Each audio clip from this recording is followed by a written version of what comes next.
Like, holy smokes. Or not passed on later on. So you're going to be on one of those.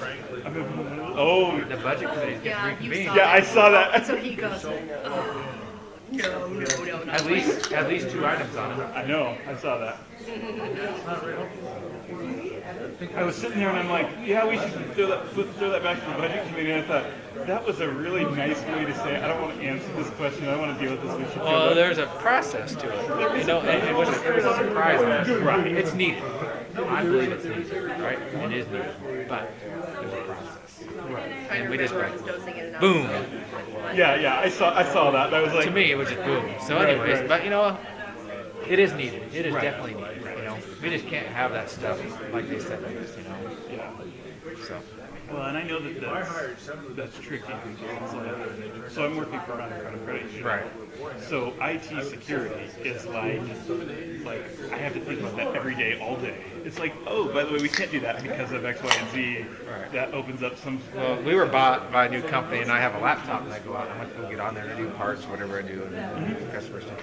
Couldn't get on. It's like, well, yeah, you got to have this other thing that you have to log into to get into it. And I don't remember what my password is now. It's been a few days since I used it. So.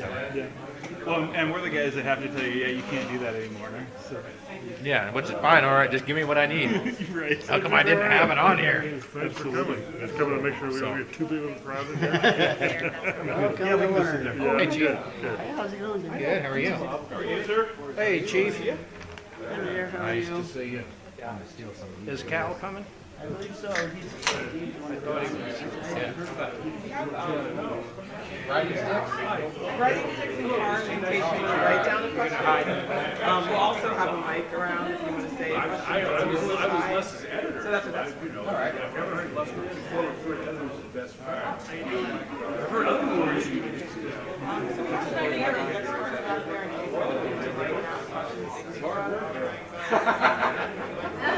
You don't tell Leslie what to do very often. You try it once or twice just to see what happens. Give him some rules. Stand back with professional.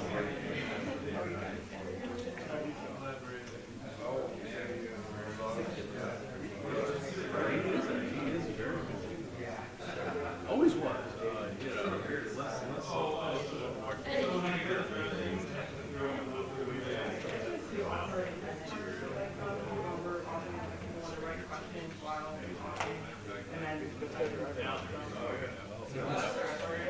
Look, I mean, it really is. Yes.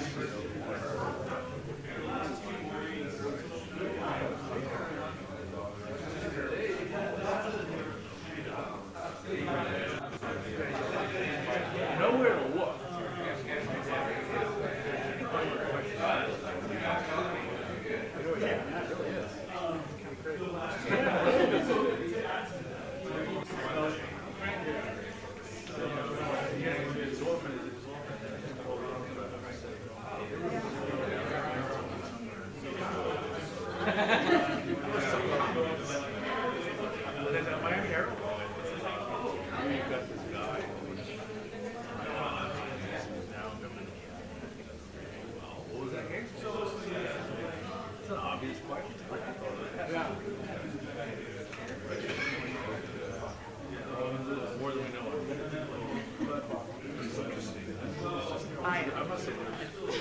Yeah, we're actually leaving.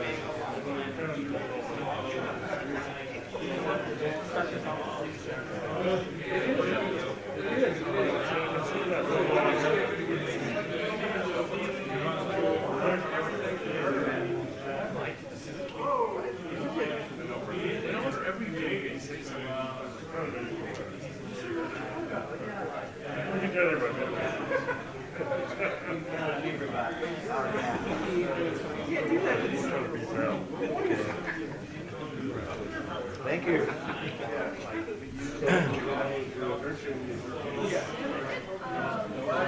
Apparently we're on.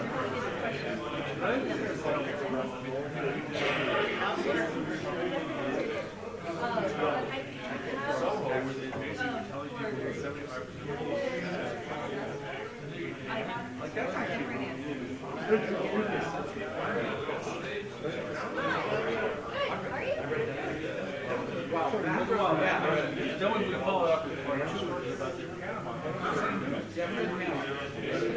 went and tracked down all the people like well, it was the same freaking deal. So what? Yeah.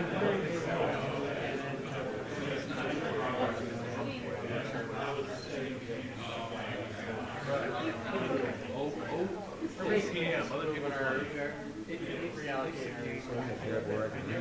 Yeah, I thought of that myself.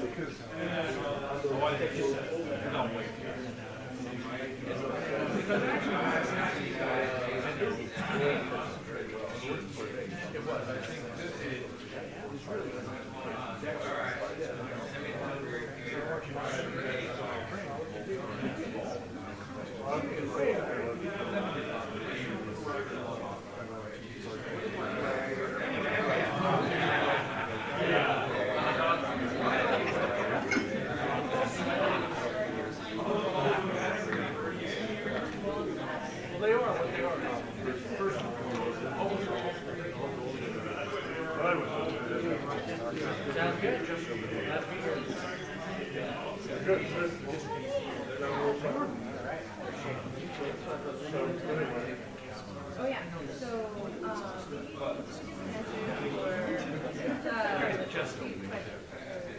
I finally are you, so, actually, what did I say?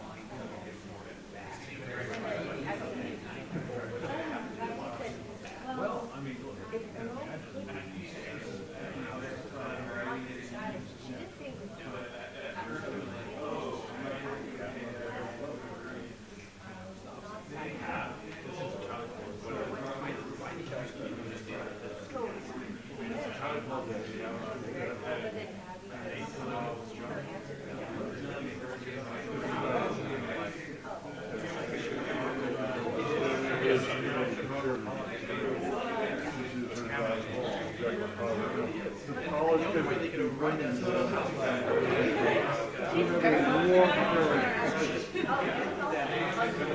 I'm not sure.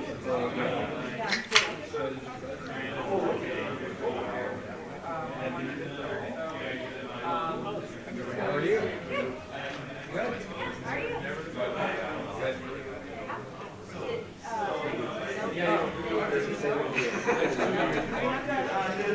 It's bad the last 2 years. It's the fly. So they have but let me get people in the front, yes.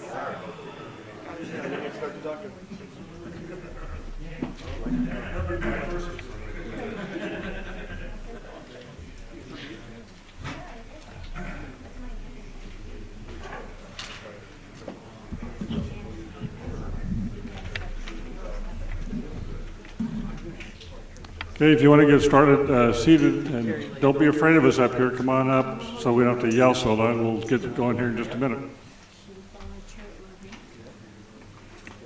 Trust me, Les can yell.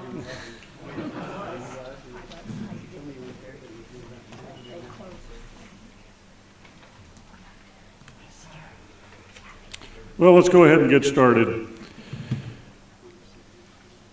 Mental health intersects with public safety in ways that affect all of us in this community. As a society, we want to take care of people who have issues that they can't take care of themselves. But at the same time, we want to safeguard our families, our homes, and our community. For well over a year, the Malheur Enterprise has been working to examine that intersection, the intersection that produces the criminally insane that have to be dealt with and to be dealt with humanely in a way that, again, keeps our community safe. What we want to do this evening is share with you the results of that work that has been underway since a man by the name of Anthony Montwheeler made headlines in our community. The project that you're going to hear about tonight is the result of what I consider a remarkable partnership with a New York investigative reporting outfit called ProPublica, which you may never have heard of. but which has established itself in recent years as a preeminent, high-quality, high-integrity journalistic organization, the type that we would like to partner with. The ProPublica made this project possible by providing the resources to allow us to hire top talent, such as Jamie Fraser, who will speak with you this evening. It's allowed us access to some of the top journalistic talent in this country, and to be able to bring that talent, even remotely, to Malheur County is something we're very, very proud of.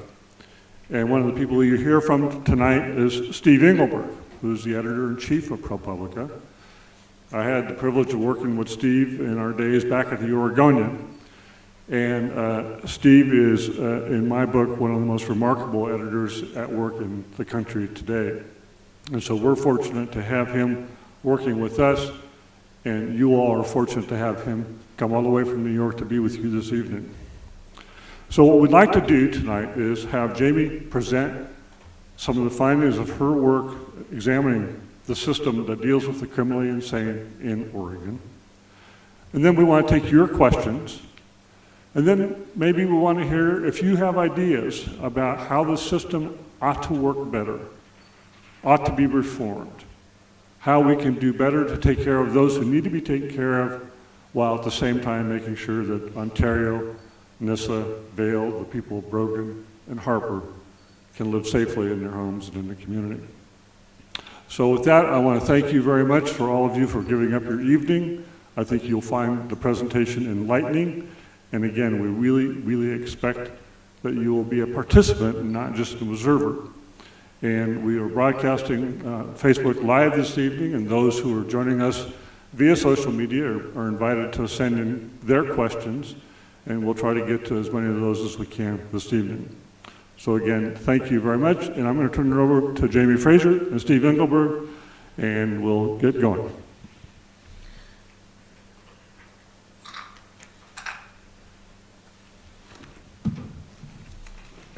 All right.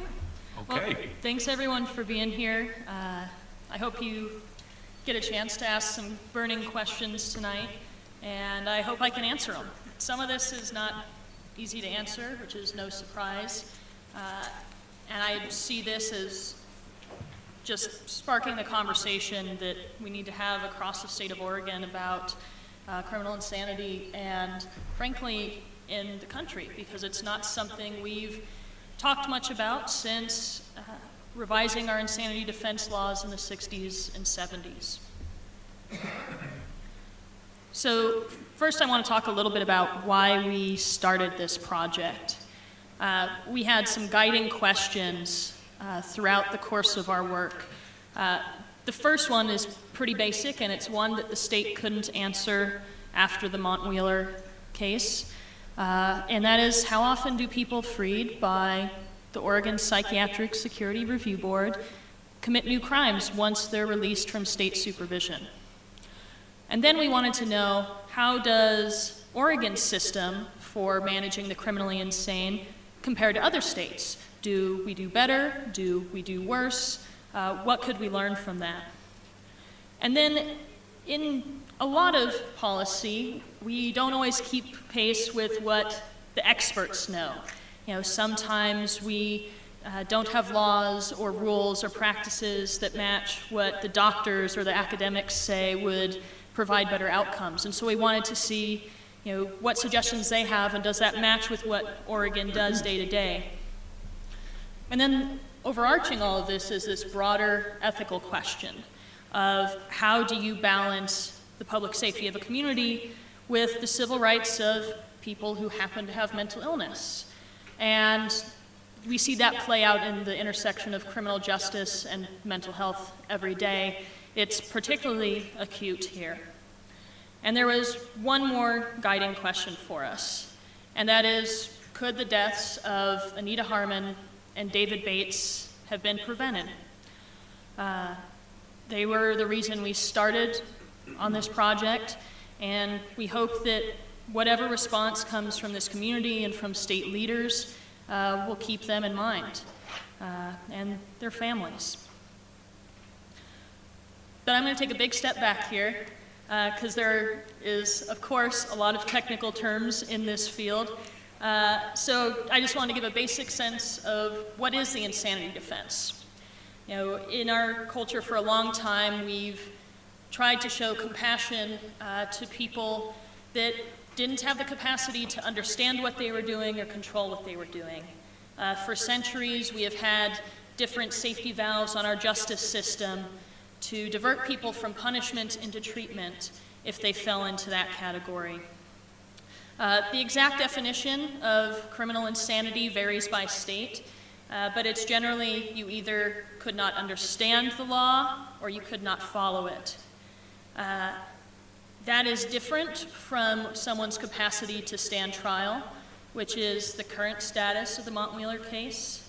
So if you are presenting current symptoms of a mental illness and you can't work with your defense attorney to decide how to move forward in your case, that's when you might be sent to the state hospital to be treated until you can have your case go before a judge or jury. The insanity defense specifically looks at the moment the crime happened. Was the mental illness active at the moment of the crime, and was that mental illness a direct cause of the action? So having a mental illness is not qualification for the insanity defense in and of itself. So let's say that a judge, most often, or sometimes a jury, decides that you couldn't commit the crime because you were criminally insane. What happens next? In Oregon, you are placed under the supervision of the Psychiatric Security Review Board. It's a panel of 5 people appointed by the governor, a psychiatrist, psychologist, attorney, a probation and parole expert, and a general member of the public. And they are in charge of supervising you as you move through treatment in Oregon. Usually you start off at the state hospital, where you get stabilized, doctors can start to assess what your needs are, and then doctors will make recommendations to the board that we think this person is ready to move into less supervision and move back into the community and take on more and more personal responsibilities. And at every step of that process, the board has to not only weigh what's best for the individual that was found or acquitted because of insanity, but they have to weigh the public safety. You know, are there the proper supports in the community and in their treatment program to make sure that they're not going to commit new crimes, whether that's driven by the illness or something else. Oregon is unique in that it frees more people than most states do. And there are 3 reasons people are freed from state supervision in Oregon after they've been found criminally insane. One is if the board decides they're no longer affected.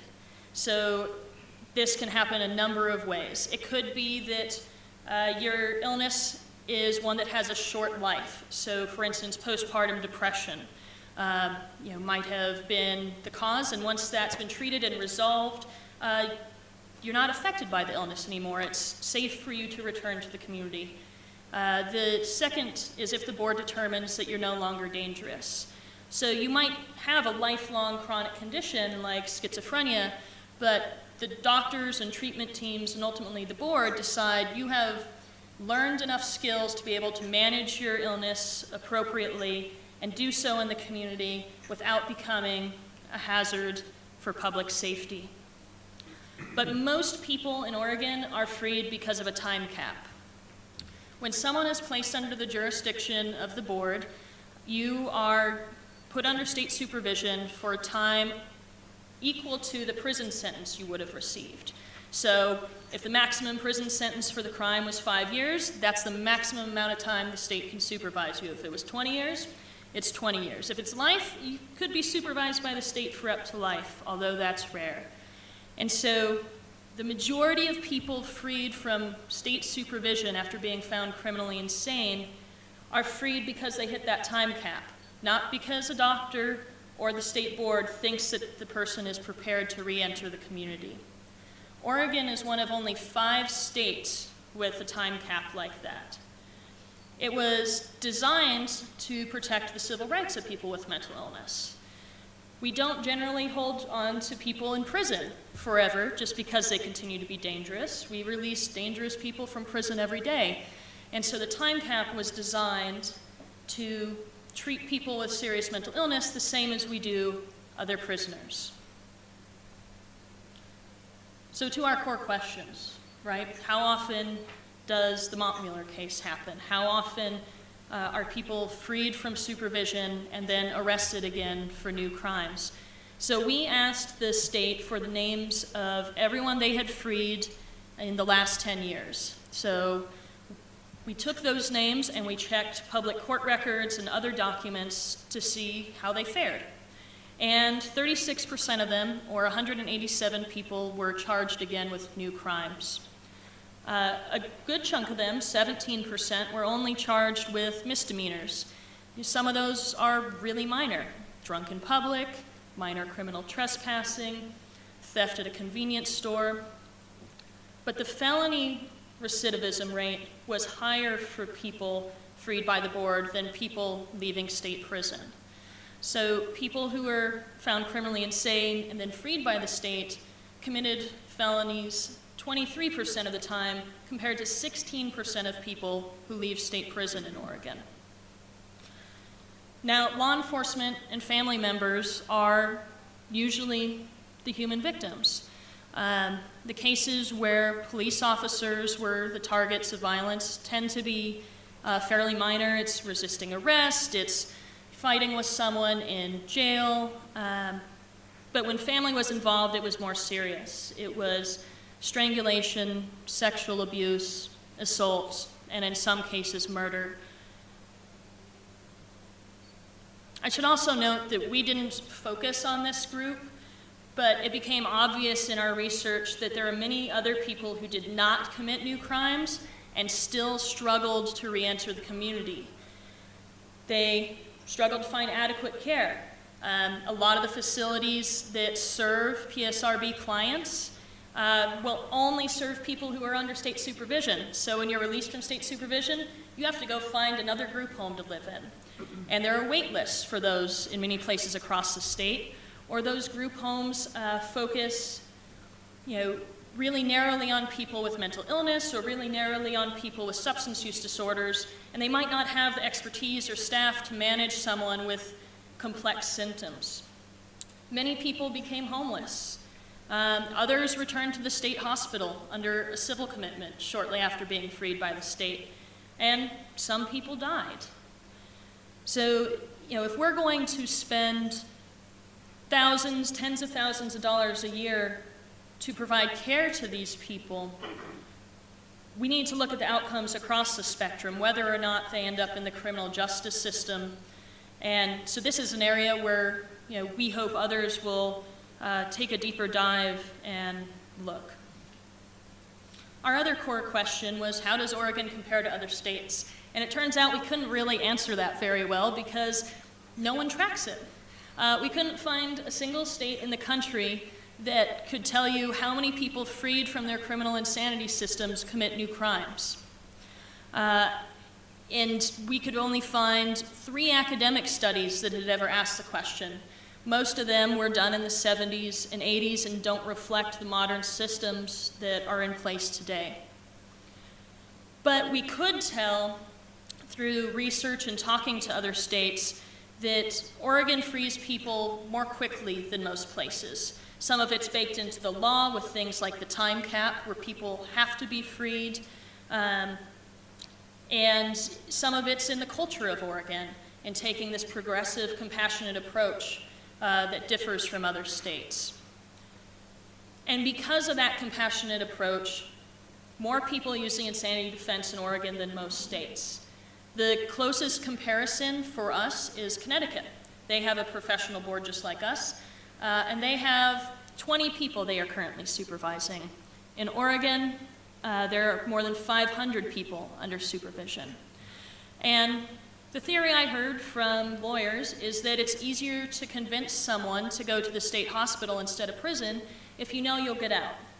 If you're told, well, you could be at the state hospital or supervised for the rest of your life, you might choose 10 years in prison. The other question we asked was, what do experts know about criminal insanity, and do the way we interact with folks once we have them in the system match with that understanding? As I said earlier, there have only been 3 studies that look specifically at this population, so there's limited information, but there tend to be some trends that experts agree on, which is that a small number of crimes, somewhere between 5 and 10%, are caused directly by the symptoms of an illness. So, for instance, if you're delusional and you think your ex-wife is an alien that's doing experiments on your kids, you might kidnap your kids, which in your delusion seems really reasonable to take them away from that danger, but you're living in a different reality. There also tends to be a big overlap between mental illness and substance use, which can muddy the waters for experts, particularly because particular drugs can emphasize psychotic symptoms or mimic them.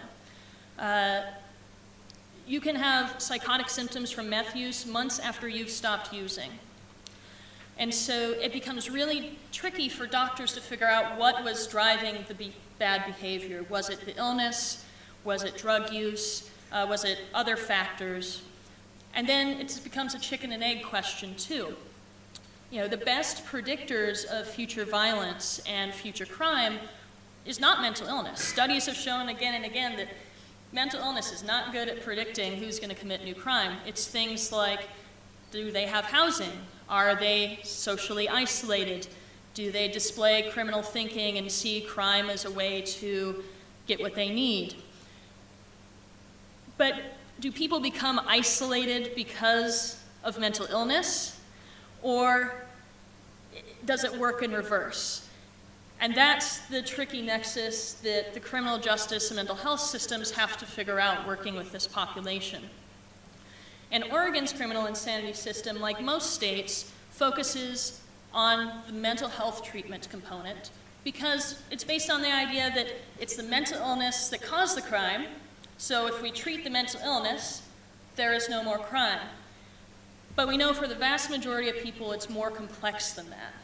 And Oregon's criminal insanity system does not require treatment providers to incorporate any work with behavioral aspects and social isolation, positive social networks, those kinds of things that parole and probation officers in the criminal justice system do a little bit better job of. So while in the criminal justice system we're starting to figure out how to work with mental illness and incorporate that, the criminal insanity system is so focused on the opposite end of the spectrum on the treatment that they're not learning entirely from their partners in the criminal justice system about how to address the behavioral and underlying social factors that drive crime. And so then when you're trying to figure out how to manage this, you know, there are a few questions you can ask. People who are under the supervision of the board do really well in the community. They say that of the folks that are supervised in community programs, less than half of 1% commit new crimes in a 6-year period. Less than half of 1% compared to 35% once free. Why do so many people have legal trouble once they leave state care? What is the gap there? Is it inevitable? Is it choice? Or are there better ways we can make sure that the services people receive while under state care are accessible to them in the community once they're free? And then because Oregon's law is different from most states, we have to ask, is that difference something we want? Are other states doing it better? Or is there a new option that we haven't even discussed yet? Could the deaths of Anita and David have been prevented? I don't know the answer to that one. I'll let you figure it out, but these are some of the questions I think about. How can we help courts and this state board get the best information to make decisions when they're deciding who to free? Should the state board have more discretion to supervise people? United States Supreme Court has said that states can hold on to people with mental illness, even if their mental illness isn't active, just because they're still dangerous, and that's not something Oregon does. Or should Oregon try to find a clever way to get around double jeopardy? So if someone is found criminally insane, and then it turns out they were misdiagnosed, they could be diverted from psychiatric care to prison.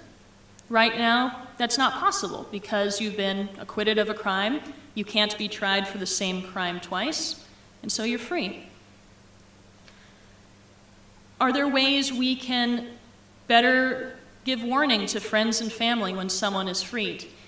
Right now, Oregon's victims' rights allow them to be notified, but that's something the victim has to request directly of the board. Maybe there are better ways for the board to actively reach out to people they know could be victims and help them plan for how to care for their family member or avoid them if that's what they choose. And once people are freed, how do we make sure that they have the same level of care that they got when they had the state guaranteeing them access to it? When you're under the board, if the board decides you need this level of care, it's the state's job to make sure you get that level of care, and you bet you get it.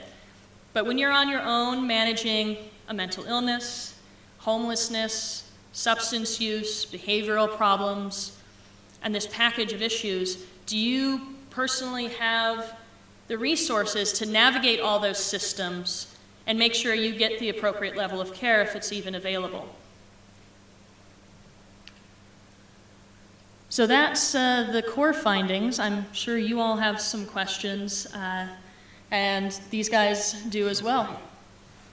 Well, first of all, we'll take questions immediately. I see we have one up front. I just wanted to say thank you, Les. Thank you, Jamie, for inviting us here.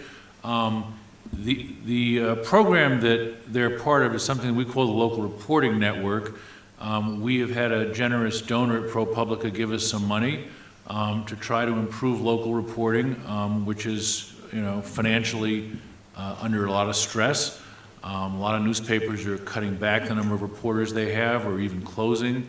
And the idea of our program is to provide support to ask tough questions. And, I have to say, you do wonder, given everything, had, Les not been at the Enterprise, had not this opportunity come along, whether some of these answers that we now have would exist. And I did not know, actually, Jamie, until you said this, that literally no other state had any records either. And that's pretty shocking, that no state has ever asked the question, we're letting these people go, how's that working out?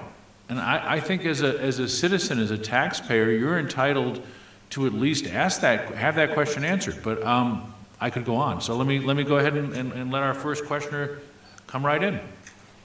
And I think we have a microphone. Yes, hang on. Why not? I wanted to address the presentation. I want to thank everybody for this. Has this been presented to our governor, to the Speaker of the House, to the Senate President, or any of the legislature?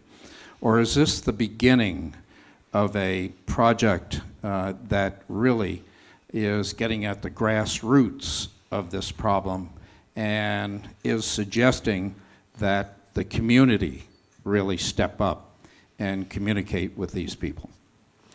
Well, thank you, Mr. Mayor. After the publication of our initial findings, we sent those findings directly, and I did personally send them to the governor, the Senate President, the House Speaker, and key legislators. The Senate President, for one, reacted with some sense of outrage. Other legislators said this should not stand and they want to take some action in the next session. We have had, frankly, it's been quiet from the governor's office, and since the governor appoints the Psychiatric Security Review Board, she has some responsibility to address this. I think, frankly, one of the principal findings that Jamie didn't discuss is that the Psychiatric Security Review Board has shown very little interest in learning this question on its own. it knew of this issue. It started to study and gather statistics a couple of years ago and recognized their recidivism numbers. In other words, their findings were even more severe than what Jamie and our project has shown, and the board took no action. So if anything, that we bring this out to the light of day and make this an issue that deserves attention of the governor and legislators, that's part of our job. And events like this, the participation of the community, of local governments here, to speak up and say, we want something changed, that's what's going to make this get better. Any other questions? Sure. Right up front. How much more does it cost to keep them incarcerated as opposed to turning them loose in public and having supervision? So the monthly cost at the Oregon State Hospital is something like $35,000. And then it gets cheaper the farther down the supervision scale you go. I think the monthly cost at the state prison is $13,000, and some kinds of community supervision are more expensive than that, and some kinds are cheaper than that. Oregon has about 2/3 of insanity acquittees in some form of community supervision, and frankly, the state hospital is running out of beds to keep them there.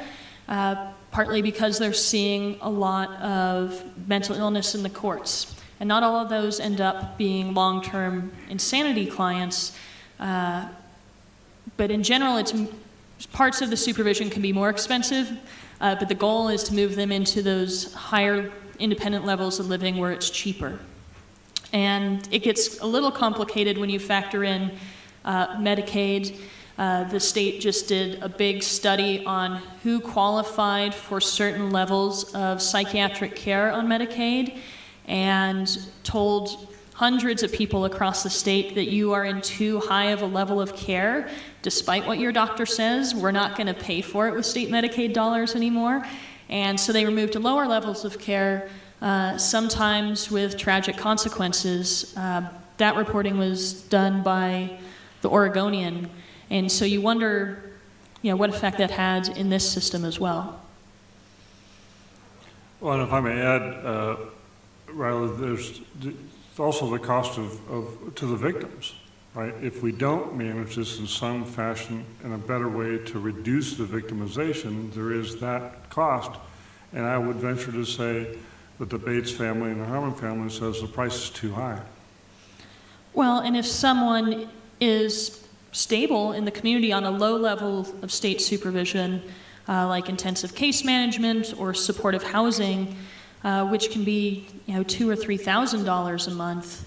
But then once the state stops helping connect all those dots for them, they ultimately end up getting civilly committed. You're back at the state hospital where it's tens of thousands of dollars a month again, if you don't have insurance covering that. So the money question is complicated. Oregon's, ranked pretty low as far as, access to mental health across the board, not just for insanity acquittees. So, there have already been advocates pushing for more funding in this system.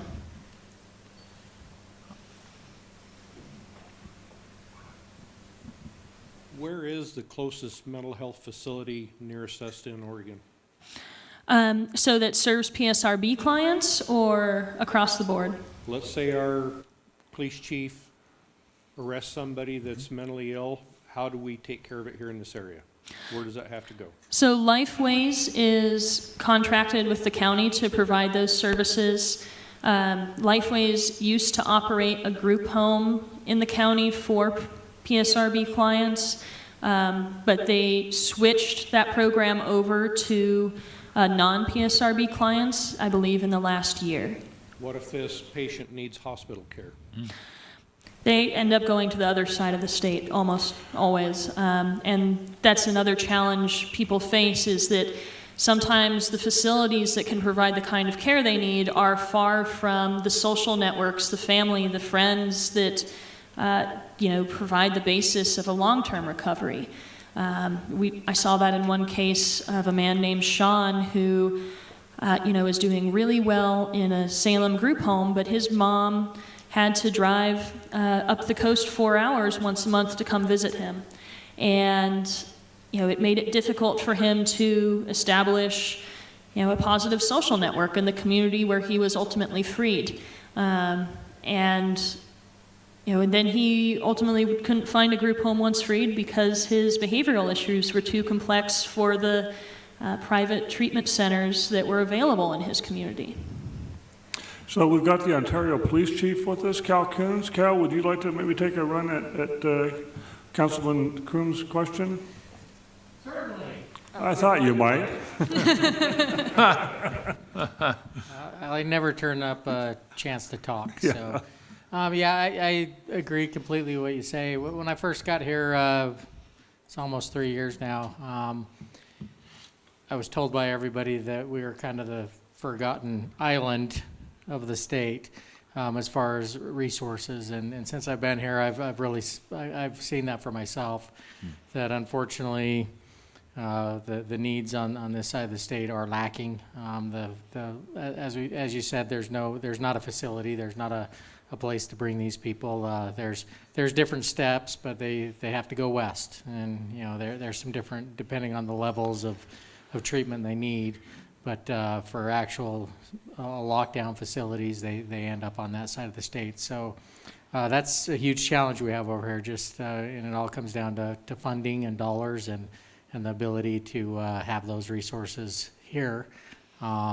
It's scary. It's scary sometimes the lack of resources we have and the ability, because as a police department, obviously, when we have concerns from someone, we want to make sure the public's safe and get them the help they need and hopefully prevent crime from happening. But when you don't have those resources, and sometimes your hands are tied and you're not able to get the treatment or help that somebody really needs, it's frustrating. It's frustrating for police officers because that's our goal. But when you don't have the funding or the resources or the facilities, there's not much you can do sometimes. So it's discouraging.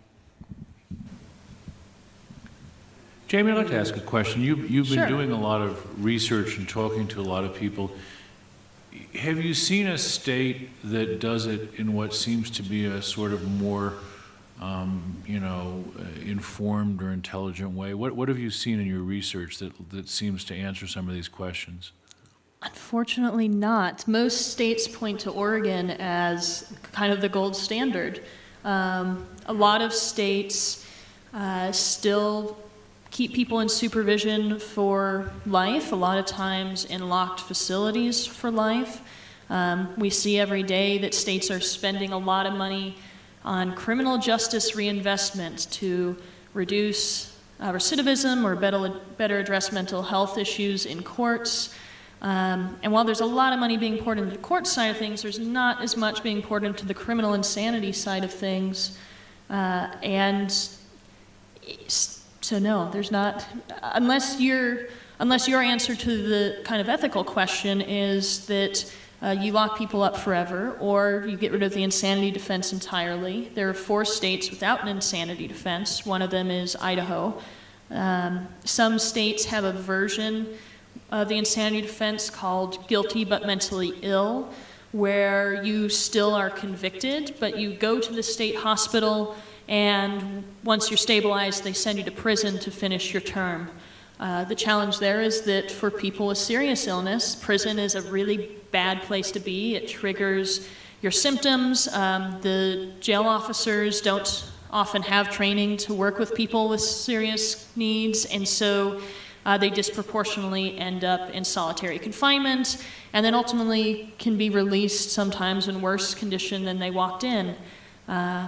So I think this is something the healthcare system, the criminal justice system, and communities and families as a whole are really trying to figure out.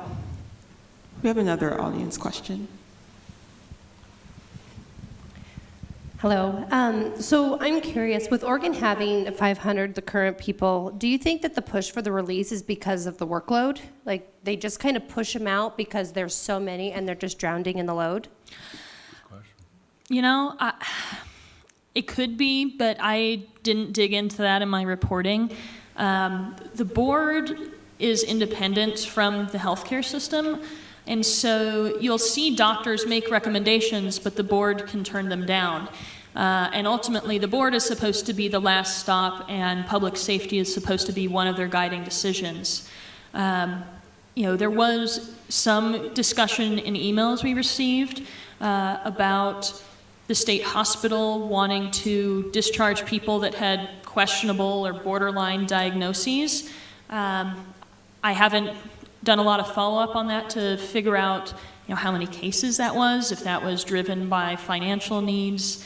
With the Medicaid issue I discussed earlier, there were people that the state said don't qualify for Medicaid funding at this level of care, and the Psychiatric Security Review Board said we're going to keep them there, and because we disagree, we don't think they're safe to be at a lower level of care.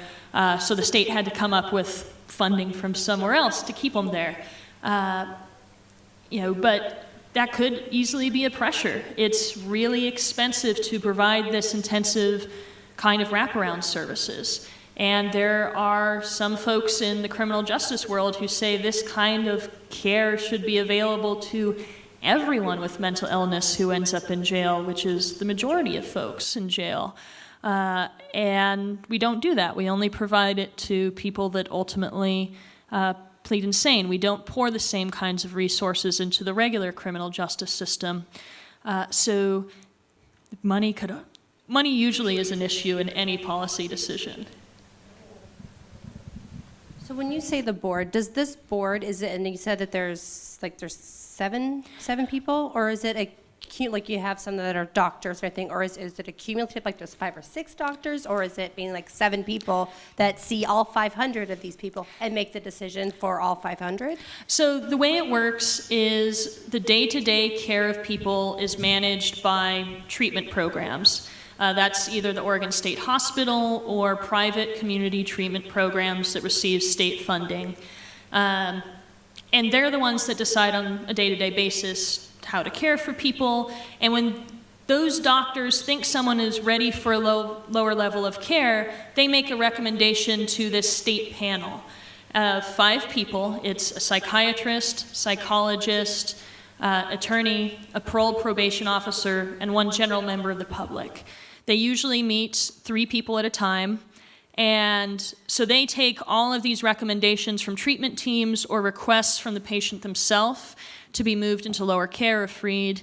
And then they hold hearings where the client is represented usually by a public defender, and then an attorney from the Attorney General's office shows up to represent the public.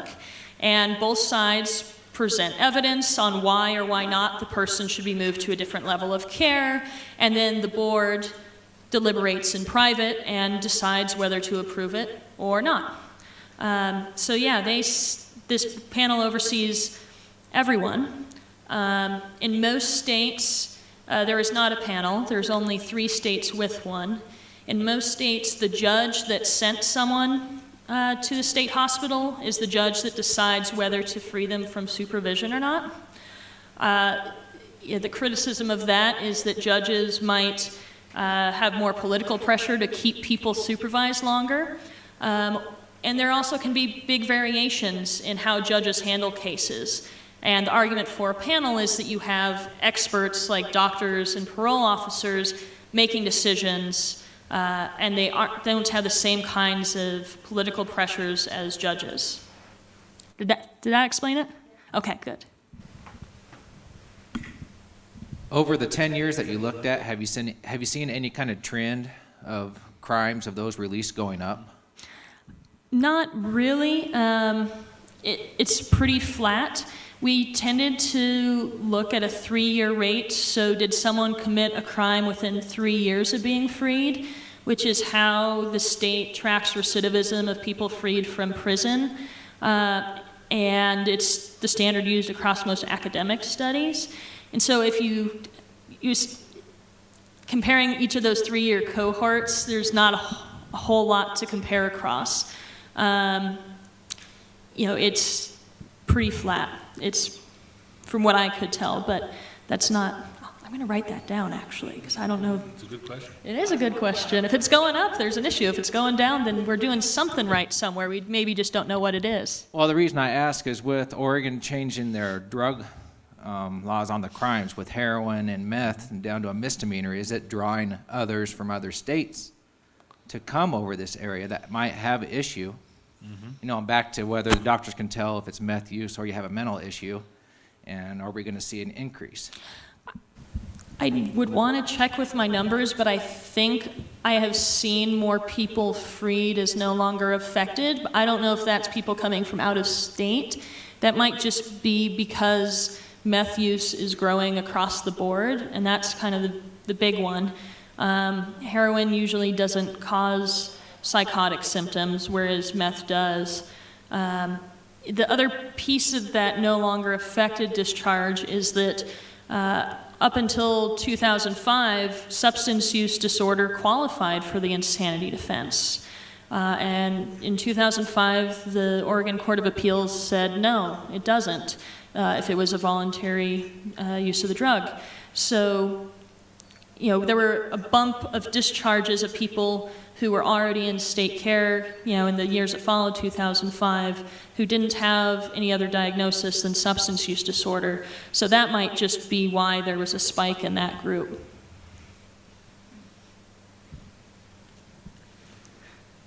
Right up here, Cynthia. Yeah. I actually have two things. One, I think for Counselor Crew, if I understand right, Lifeways is in the process of building a 16-bed hospital in Umatilla. They've been hoping it was going to be open for quite a few months, and they've had some approvals thing, but I know one of my firefighters is very involved with that, so that'll be a little closer at least for us to help. And my other question is in consideration to what future mayor asked about the funding and how those levels of where it costs to keep them versus out. Is there any consideration as to what the real cost is for our departments and what that affects us, the cost of the community for us, because we respond to those people so much in there? I didn't look at that in my work. Generally, there are lots of studies that show the cost of providing mental health care in jails and in response with first responders is a lot more expensive than giving someone a place to live and wrapping services around them.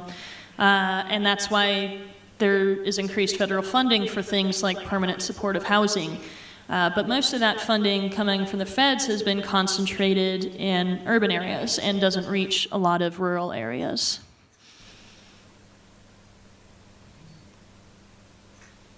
Did we have any questions from Facebook, Cynthia? Or should I have Steve interrogate me a little longer? Sure.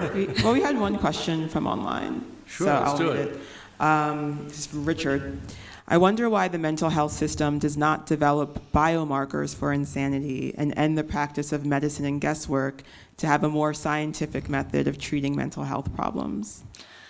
So we've not spent as much time studying mental health disorders as we have physical disorders, because for most of human history, we didn't see it as a health issue. We saw it as a behavioral issue.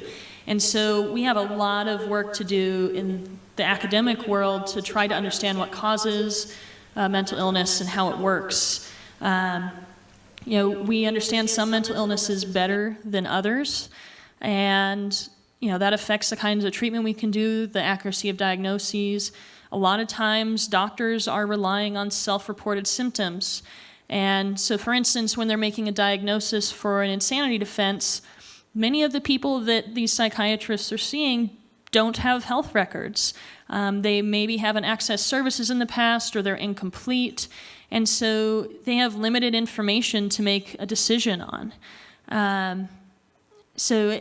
Maybe biomarkers will be helpful in making a pinpoint diagnosis in the future, but we're not there yet. I'll throw a question in for you. You know, we journalists, we do, as you know, we're kind of fond of looking at when things go wrong. And I've been listening to this presentation and reading and editing Jamie's stuff with Les, and you know, there's certainly a lot to pick from here in things that went wrong. But listening tonight, let's look at it. I'm just curious what would happen if we took the whole thing and turned it around and said, well, what we've discovered here is that the PSRB is a tremendous success up to the point that they let everybody go.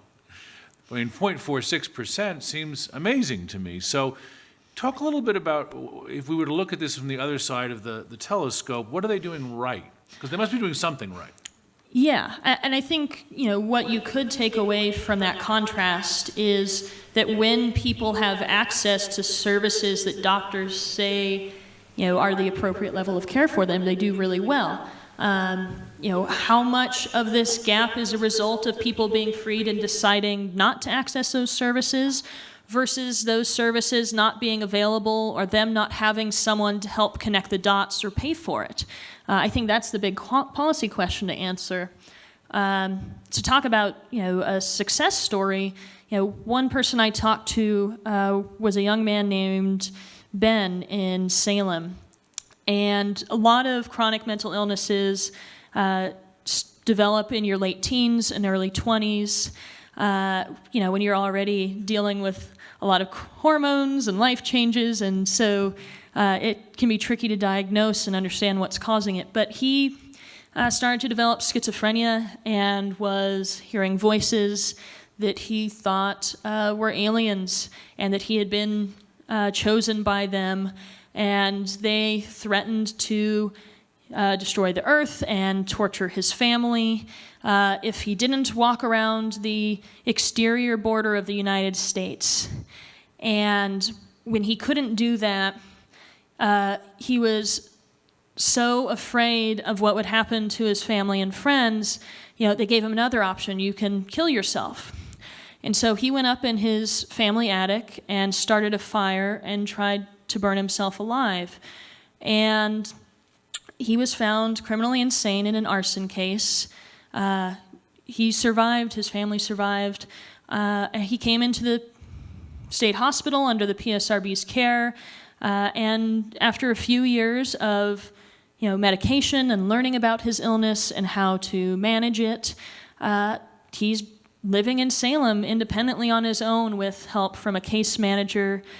He's leading dual diagnosis anonymous group meetings. He writes and composes music that you can find on Spotify. And if you sat next to him in a coffee shop when I was talking to him, you wouldn't know that he had this issue. So, you know, to him, it's helped him learn how to manage a condition that at the time he started that fire, he didn't recognize he had. And he's scared of being free, but he thinks the possibility of freedom is important, because if you don't have the hope to, you know, manage your own life and take responsibility for it, then why would you do any work in supervision if you're not working towards something? And he said that's what motivates him to get better at managing his illness, is he hopes to be discharged early and be in complete control of his life again. Let me take a run at that as well, because it is a good question, and I've wondered is, let's look at what the board does well. What are the elements that lead to such a low recidivism rate for the people that it does manage? And is there a potential solution in that for this population that we focused on that we are now just sort of opening the door and saying good luck to? In other words, is there something we can learn from the success of the board of dealing with the people it keeps under control that we can somehow extrapolate or expand in some cost-effective way to reduce the risk to society and to these people in a productive, effective, and optimistic way? It's a great question. And again, you know, journalists, there is a school of journalism that says, you know, that looking at solutions is an intelligent, you know, interesting way to report on things. We do like problems, but these are real journalists that are actually starting a whole movement called solutions journalism. You know, and again, as just listening to this, you know, it sounds crazy because we could make an argument, and I think we would be right to say that the PSRB's sort of enforced ignorance about the outcomes of this is not a great sign. But, you know, if I were their press spokesman right now, I'd say, well, what really should happen in Oregon is you should give us $1 billion and let the PSRB take over every mentally ill person, and we'll get the recidivism rate down from 16% or 23 to 0.1, you know. Now, you know, I don't think that's the exact finding of what we found so far, but there is an argument that some of the things, Les, that you're talking about probably are very, very effective, and if applied more broadly, would cause the state to not have to spend all the money that we're currently spending arresting, policing, putting in jail for 30 days, whatever, which is just a tremendous burden that nobody sees, you know, nobody accounts for. And Oregon's starting to move in that direction outside of the criminal insanity system. There's a work study group looking at assisted outpatient treatment, which is practically the same model. Essentially, people live in the community in their own homes with their own family members, and we provide services around them to help them access treatment or get job support or behavioral training, whatever it is they need. And it's a model that's had success in other states in reducing return rates to hospitals and reducing interactions with law enforcement overall.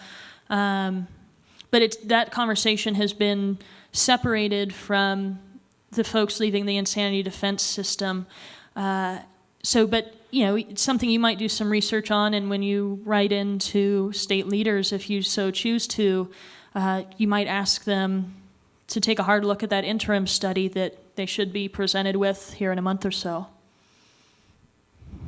There's a question from Facebook. Mm-hmm. All right, so here's what they say.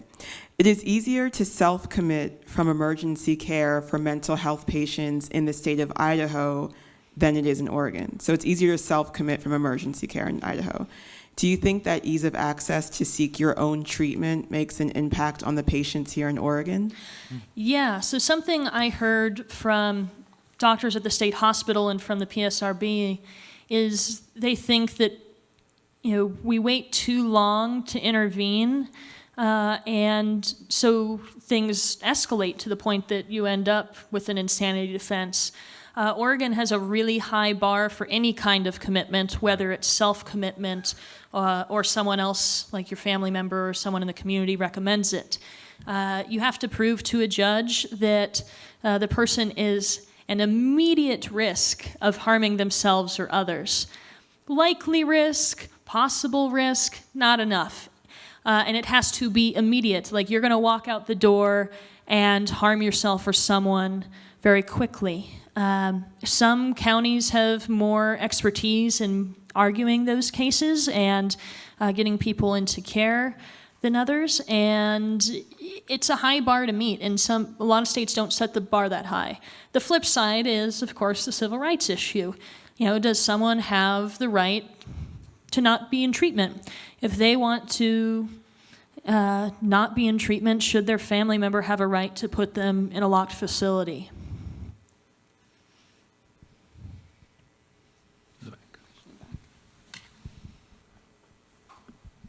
I have a question kind of about this time cap thing. That seems like something that needs to be addressed and worked on, because just releasing somebody because their time's up doesn't mean they're well, correct?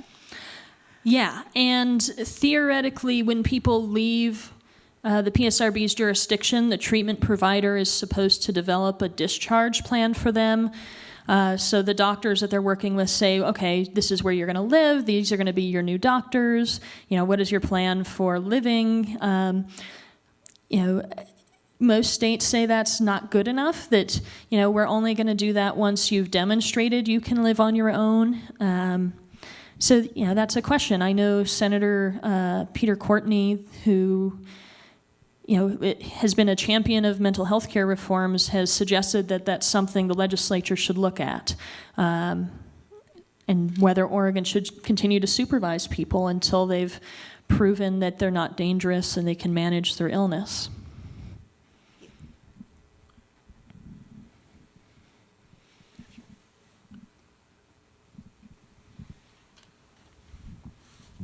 what percentage of cases that come through the courts are looked at for mental illness, and how does that process work? And I know we have someone in the back here who knows a little bit about it too. So.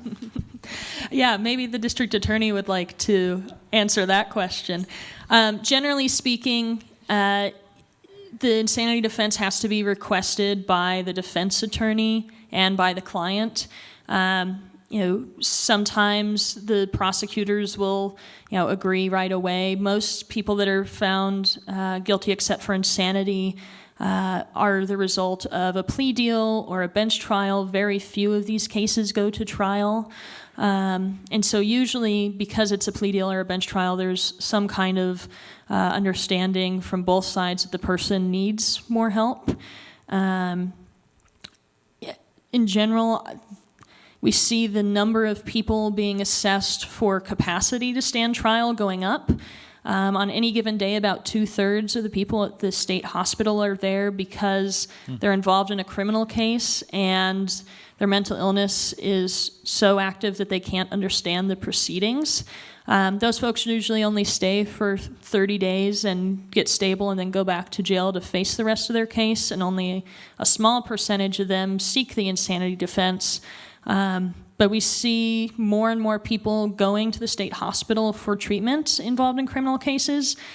State hospital doesn't know why it's happening. It's probably just a growing awareness about mental illness and treatment in the community, but there's not a clear answer for why that's going up. Well, Dave Goldthorpe, our Malheur County District Attorney, who previously was a long-time prosecutor in Clatsop County in Astoria. Dave, you want to take a generic run at this? So if I understood, it's just, you're asking about how often it happens? Yeah, like what percentage of the cases that come to you are looked at for mental illness and how that process works? Oh, as far as looked at for mental illness, I mean, it's high. You're talking probably over 60% of the cases. There's some element of that that gets brought up at some point by either the defense attorney just trying to justify what happened with their client in negotiations, or the client themselves having an issue ongoing during the process. Our sheriff could tell you about the burden that is on the jail, because the jail is no place to try to treat someone who is suffering from their mental illness, whether they've committed a crime or not. They just don't have those resources. They do the best they can, but they don't have the proper resources to treat or stabilize those individuals. So that's why we see in the proceedings as they progress, you'll see someone go back and forth to the state hospital sometimes several times before they're stabilized enough to either resolve their case or stand trial. We see that in several cases that I'm prosecuting right now. In the last 2 years, I think we've only allowed a guilty but for insanity plea to be entered by agreement of all parties twice in 2 years. That's not a very common thing to agree to.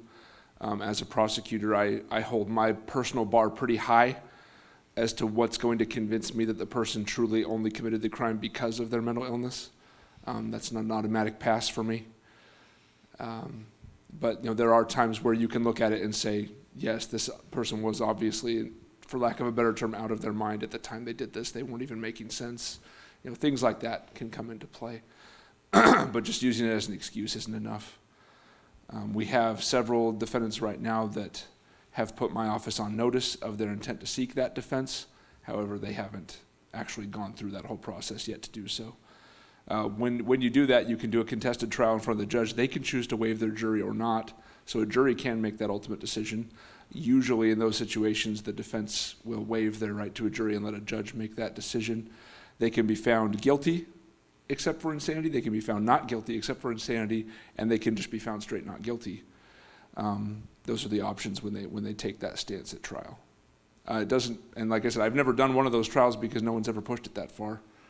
Usually there's some kind of an agreement you can come to, or they just drop that defense entirely because they realize they don't think they can actually prove that. Does that adequately address the issue, hopefully? Thanks, Dave. I appreciate it. We have another question from Facebook. Why do you think there's been such an increase in competency evaluations? I don't know, and the experts say they don't know, but it sounds like a lot of what Dave's saying is that there's more awareness of it, and because people can go back and forth several times from jail. They'll be stable and come back to jail, and then not get the services they need there, or refuse treatment at jail, and then be sick again, and then be sent back to the state hospital, and so it can delay the case. And another question from Facebook. You mentioned that many folks in prison have untreated mental illness. Does that mean we have a higher rate of released prisoners with serious mental illness in our community? So, Good question. Across the board, I think the figure is that 70% of people in prison have a mental illness. These issues are by far not limited to people that ultimately plead insanity. People coming out of prison every day have serious mental illness. And we tend to spend a lot less money treating people in prison than we do people who are found criminally insane. So that's something to consider as well. Well, and in addition, the State Corrections Department just this year opened a new unit at one of the major state prisons in Salem that is essentially a mental health hospital within a prison to deal with inmates who are guilty of a crime but are suffering from severe mental illnesses. And obviously, as science evolves, people understand that just leaving a mentally ill person in a locked cell is not the best treatment. So the state is within the prison system recognizing this issue and trying to address it, and it'll be interesting to see what the impact is on those who are ultimately paroled, if that bends the curve down at all, of people who have mental illness, who have served their time and are released. Does their recidivism rate drop because they got better treatment while in the prison? Interesting questions. And the same issues play out in county jails while people wait prosecution or are being held for other reasons. And those facilities tend to have even fewer services than prisons. So you start to see some states pouring more funding into wraparound services for jails. Some local communities step up and try to find local funding or volunteer work for that. But at every level of the criminal justice system, you see advocates calling for more funding, more expert help at one level or another. I'm starting to run out of answers, folks, so if you have more questions, I don't know if I'm going to have them. Well, yeah, we don't want to stop. It's been really very, very lively, I have to say. I'm really very excited that so many people have read so much of Jamie's work and thought hard about it. I mean, it's really inspiring because we do live in a time where facts are not always what people want to hear or talk about. And, I think this is a really difficult question that, Jamie's reporting has brought a whole bunch of facts to light that we didn't know. And I think that's the first step toward maybe getting a better policy.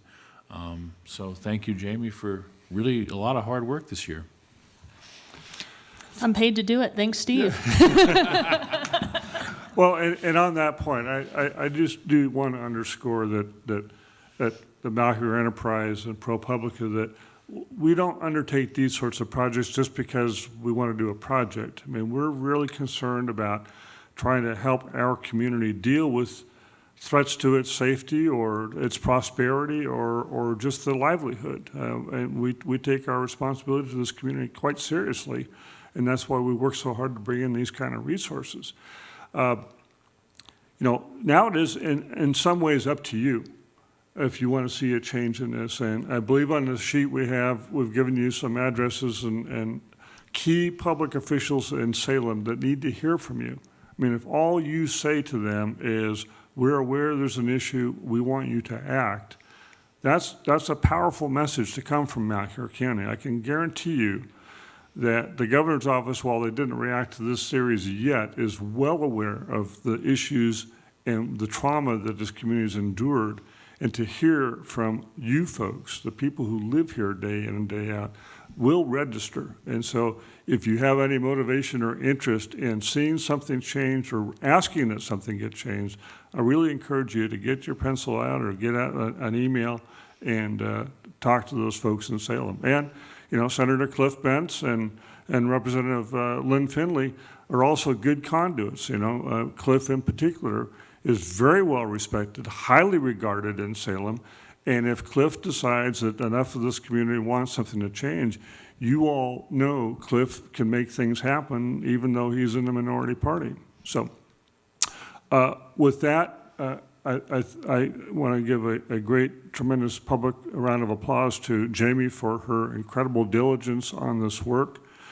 I'd like to thank each and every one of you for coming out this evening and for your interesting and provocative questions. And it's given us some more to think about. I encourage you, if you have questions later on that you didn't feel comfortable asking or have ideas, we're easy to find. Our emails are on that sheet. Call Jamie. Stop by the office and ask for less. Yeah, great. So with that, thank you very much for coming, and we'll see you in the next session.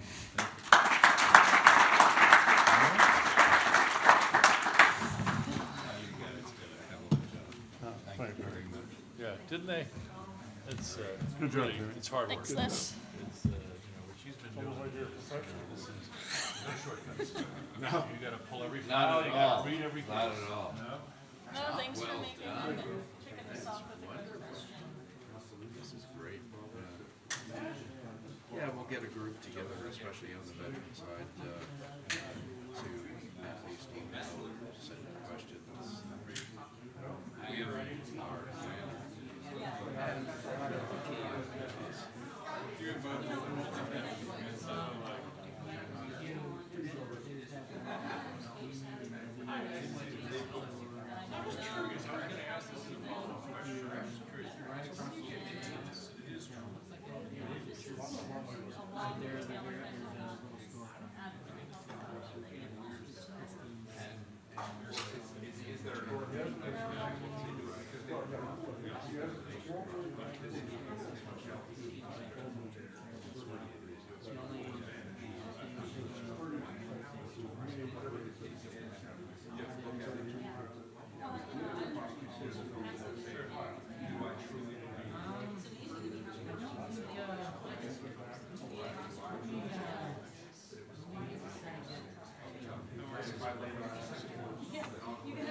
Right.